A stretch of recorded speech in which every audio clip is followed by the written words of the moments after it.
தமிழ்நாட்டுல நடக்காத அதிசயமே இல்லைங்க. அப்படி ஒரு அதிசயமான தகவலை தான் இந்த பதிவுல நம்ம பார்க்க போறோம். அதுக்கு முன்னாடி இன்னும் நம்ம சேனலை சப்ஸ்கிரைப் பண்ணலனா சப்ஸ்கிரைப் பண்ணிக்கோங்க. கும்பகோணம் மாவட்டம் நாச்சியார் கோயில்ல இருக்கிற கல்லாலான கருடனோட சிலையின் எடை அதிகரிக்கிற அதிசயம் தான் இங்க நடக்குது. எடை அதிகரிக்குதுன்னு சொன்ன உடனே சிலை வளருதுன்னு நினைச்சிட போறீங்க. அப்படி இல்ல.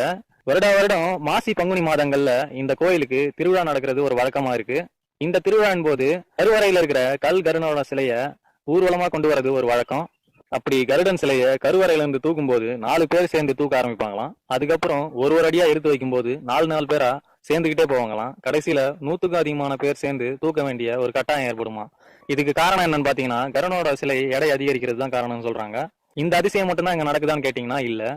திரும்ப கருடனோட சிலைய கருவறைக்குள்ள வைக்க போகும்போது 4 பேரா கழிஞ்சுக்கிட்டே போவாங்களாம். கடைசியில 4 பேர் மட்டும்தான் கருடனோட சிலைய கருவறைக்குள்ள வைப்பாங்களாம். இந்த தகவல் உங்களுக்கு பிடிச்சிருந்தா நம்ம சேனலை சப்ஸ்கிரைப் பண்ணுங்க. தேங்க்ஸ் ஃபார் வாட்சிங்.